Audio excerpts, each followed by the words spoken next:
अगर मंत्री जी को ही अपने मंत्रालय के बारे में ज्ञान ना हो तो क्या उन मंत्री जी को पद पर रहने का अधिकार है? जी हाँ, ये बात हम इसलिए कर रहे हैं क्योंकि देश की महिला एवं बाल मंत्री स्मृति ईरानी जी ने अभी अपने ट्विटर हैंडल से कुछ समय पहले एक जानकारी शेयर की, जिसमें वह आंकड़े के हेरफेर में फंस गई और ट्रोल होने लगी। जी हाँ, पूरा मामला क्या है हम आपको बताते हैं। अभी हाल ही में केंद्र सरकार ने घोषणा की कि जो जिन बच्चों ने कोविड के समय में अपने माता पिता को खो दिया है, उन बच्चों के लिए केंद्र सरकार एक स्कीम लेकर आई है, एक योजना लेकर आई है, जिसके तहत केंद्र सरकार उन बच्चों को सहायता राशि प्रदान करेगी, उन बच्चों की शिक्षा का खर्चा उठाएगी, उन बच्चों को शैक्षिक लोन देगी और उस लोन पे जो ब्याज है उसका पैसा पीएम केयर फंड से दिया जाएगा। 18 साल की आयु तक उन बच्चों की शिक्षा का देख रेख का पूरा खर्चा उठाया जाएगा। 2500 रुपया मासिक उन बच्चों को दिया जाएगा और 23 साल की उम्र होने के बाद उन बच्चों को 10 लाख रुपया दिया जाएगा। अब देश की महिला एवं बाल मंत्री स्मृति ईरानी जी ने अपने ट्विटर हैंडल से एक आंकड़ा शेयर किया और कहा कि देश में ऐसे सिर्फ 577 बच्चे हैं जिन्होंने कोरोना की इस लहर में अपने माँ बाप को खो दिया है।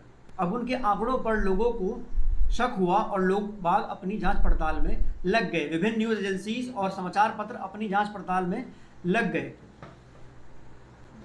ललन टॉप और दैनिक भास्कर में एक रिपोर्ट छपी। दैनिक भास्कर की रिपोर्ट में यह था, दैनिक भास्कर ये दावा करता है कि मंत्री जी बोल रही हैं कि देश में सिर्फ 577 बच्चे ऐसे हैं जो अपने माता पिता को कोरोना में खो चुके हैं।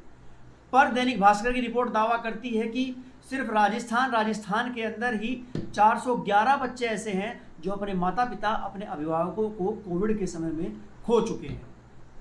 दैनिक भास्कर की यह रिपोर्ट केंद्र सरकार और स्मृति ईरानी जी के उन आंकड़ों पर सवाल उठाती हैं जिनका बखान वह अपने ट्विटर हैंडल से कर रही। अब हमने इसकी जांच पड़ताल जानने के लिए एक दो और जगह पढ़ने की कोशिश की तो हमारी नज़र गई ललन टॉप की एक रिपोर्ट पर। ललन टॉप एक बहुप्रतिष्ठित एक वेब पोर्टल है जिसकी रिपोर्ट हमने पढ़ी। देश में एनसीपीसीआर नाम की एक संस्था है जिसकी फुल फॉर्म है national commission protection of child right. ये संस्था जो है देश में बच्चों के जो अधिकार होते हैं उनके संरक्षण के लिए काम करती है। कुछ समय पहले देश के उच्च न्यायालय ने एनसीपीसीआर से एक रिपोर्ट मांगी थी और पूछा था कि देश में ऐसे कितने बच्चे हैं जो कोरोना के चलते अपने माँ बाप को खो चुके हैं। तो एनसीपीसीआर ने 1 जून को अपनी रिपोर्ट सौंपी और दावा किया और कहा कि उनके स्वराज बाल वेब पोर्टल पर 9000 लोगों का डाटा, बच्चों का डाटा अपलोड हुआ जो अपने माता पिता को खो चुके हैं या दोनों को खो चुके हैं या फिर किसी एक माता या पिता को खो चुके हैं। पर 1700 बच्चे उनमें ऐसे हैं जो अपने माता पिता को दोनों को खो चुके हैं।